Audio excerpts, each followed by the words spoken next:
So this is Steve, and I'm here with Bev Zuber, who is the Wayne Township Assessor. We appreciate your time today. Thanks for having me. Sure.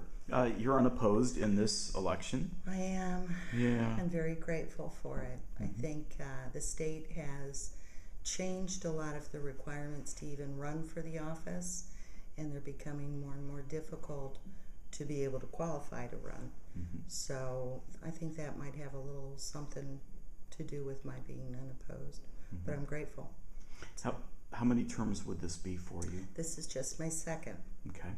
I started off as a chief deputy with the county assessor 6 years ago. Worked there for 2 years and just finishing up my first 4-year term, and obviously running unopposed. I'm about to start my second term on January 1st. Okay. Lived in Allen County all your life? Yes, okay. Yes, I was born in Detroit, Michigan, and moved here when I was in the 3rd grade. Wow. So we won't go into how many years it is, but it's over 45s. Now you said that, I didn't. I was fine with. We won't say it. Yeah. Okay. Yeah, approximate ballparks. That'll work. Sure. So anyway, been living in Wayne Township since that time. Still living there. So, yeah, I'm diehard Wayne Township. I think it's one of the most diverse, unique areas of the town. And one of the things that we discussed was the townships and the importance of township assessors.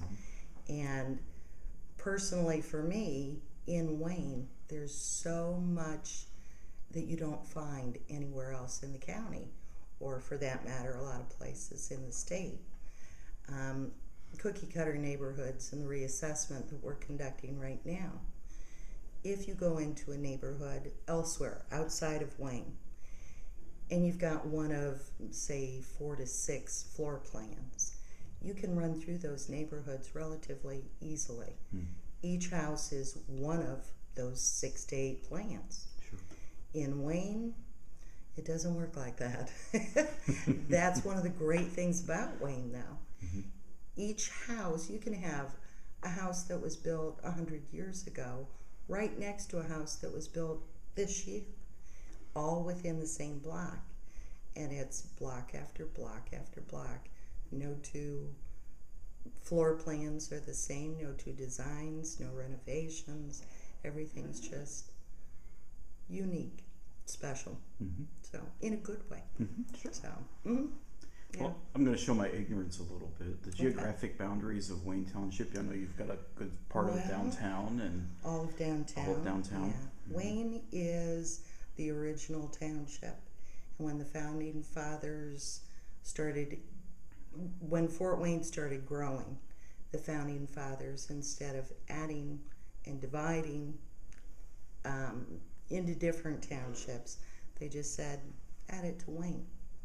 So where a township is supposed to be 6 by 6 square miles, Wayne has a little bit of St. Joe, a little bit of Washington, Avoid, Adams. They just lumped it in with Wayne. So we cover, where do we start? South Anthony to pretty much Ferguson, Tillman, out that way, including Waynedale, over around up to Covington. Then it cuts to State. So we're, south of State, except as it gets towards the east, it cuts up to Coliseum, and then back again to South Anthony. So we're kind of a little bit here, a little bit there. And that is a very diverse area. Yes, it is.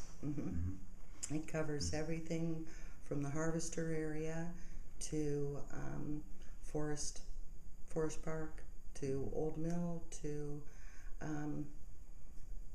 West Central, and each one of those are so different. So it's a challenge, but I don't think they make them like they used to. A lot of the newer neighborhoods are the cookie cutter type, Sure. and the character and the originality of the houses that we're assessing. That's half the challenge. Mm-hmm. We've also got the areas that have been hit by foreclosure. Right. And as far as the assessing goes, it's a challenge. It really is. You're kind of in a catch-22 to determine that a neighborhood, half of the transactions or more, the transfers of property are a result of foreclosure.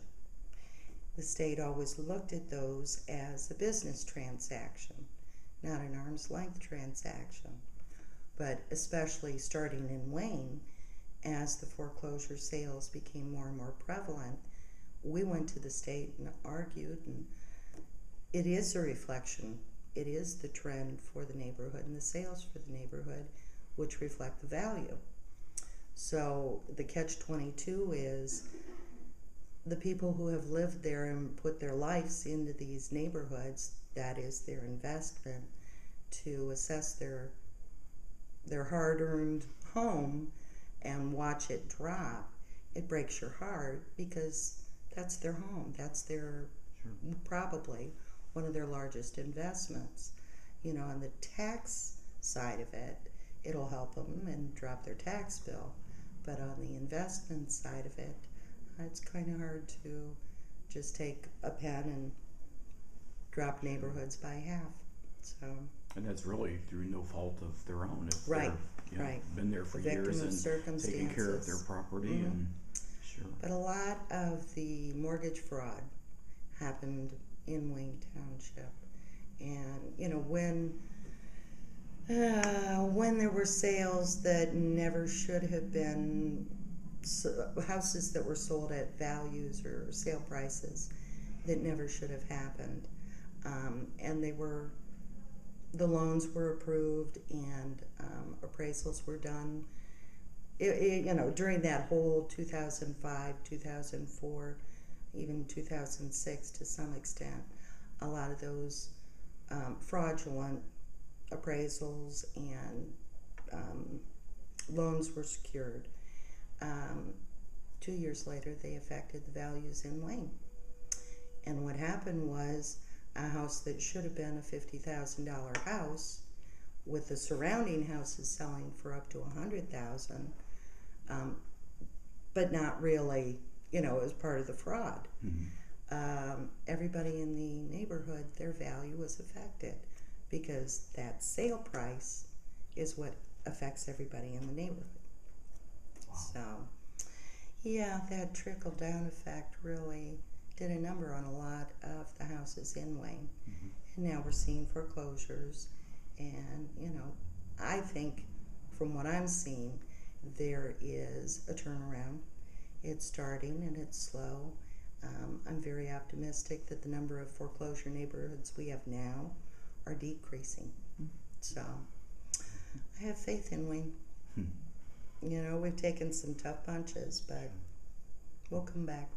So I think we're on our way.